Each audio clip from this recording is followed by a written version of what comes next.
നമ്മുടെ രക്ഷയിൽ പരിശുദ്ധാത്മാവാം ദൈവത്തിനുള്ള പങ്ക് രണ്ടാം ഭാഗം. ഒന്നാം ഭാഗത്തിൽ പറഞ്ഞ നമ്മിൽ വിശ്വാസം ജനിപ്പിക്കുന്നതും വർദ്ധിപ്പിക്കുന്നതും പരിശുദ്ധാത്മാവിനാലാണ് എന്നത് വിശദമായി മനസ്സിലാക്കുവാൻ ശ്രമിക്കുമ്പോൾ വിശ്വാസത്തിൻ്റെ പ്രവർത്തന നിരതയിലൂടെയാണ് രക്ഷയ്ക്കൊരുങ്ങുന്നതെന്ന് കാണാം. അതായത് ക്രിസ്തുവിൻ്റെ പരമയാഗത്തിലൂടെ അവിടുന്ന് നമുക്ക് സൗജന്യമായി തന്ന രക്ഷയിലേക്ക് സ്നാനത്തിലൂടെ പ്രവേശിച്ച വിശ്വാസി രക്ഷയിൽ വളരുന്നത് ദൈവരാജ്യത്തിൽ നാം നയിക്കുന്ന വിശ്വാസ ജീവിതത്തിലൂടെയാണ്.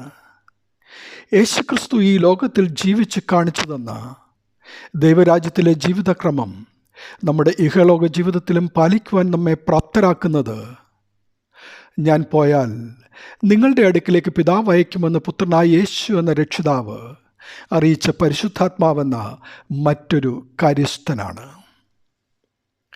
പെന്തിക്കോസ്തിയിൽ പരിശുദ്ധാത്മാവിൻ്റെ ശക്തി ലഭിച്ച ജനം ദൈവത്തെ ആരാധിച്ചതുപോലെ സ്നാനത്തിലൂടെ നീതീകരിക്കപ്പെട്ട് അവിടുത്തെ കരുണയാൽ രക്ഷിക്കപ്പെട്ട ജനം ദൈവരാജ്യത്തിലേക്ക് പ്രവേശിച്ച വിശ്വാസികളുടെ കൂട്ടമായ സഭയിൽ നിന്നുകൊണ്ട് ദൈവത്തെ ആരാധിക്കുന്നതും അതിലൂടെ രക്ഷിക്കപ്പെട്ടുകൊണ്ടേ ഇരിക്കുന്നതും വിവിധ കൂദാശകളിലൂടെയുള്ള ആത്മീയ വളർച്ചയാലാണ്. ഇതിന് നമ്മെ സഹായിക്കുന്ന പരിശുദ്ധാത്മാവ് തന്നെയാകയാൽ നമ്മുടെ രക്ഷയിൽ പരിശുദ്ധാത്മാവാം ദൈവത്തിനുള്ള പങ്കാണ് ഇതിലൂടെ വെളിപ്പെട്ടിരിക്കുന്നത്. സ്വർഗത്തിലുള്ളവയുടെ പ്രതിബിംബങ്ങളായ മനുഷ്യനെയും ഭൂമിയിലുള്ളതിനെയും ശുദ്ധമാക്കുന്നത് ആവശ്യം. അതിനായിട്ടാണ് ക്രിസ്തു യാഗമായി തീർന്നത്. ആ യാഗം നമ്മിൽ ഫലവത്താകുവാൻ നമ്മുടെ പുറമേയുള്ള മനുഷ്യനെ ത്യജിച്ച് അകമേയുള്ള മനുഷ്യനെ ഉജ്ജ്വലിപ്പിക്കണം.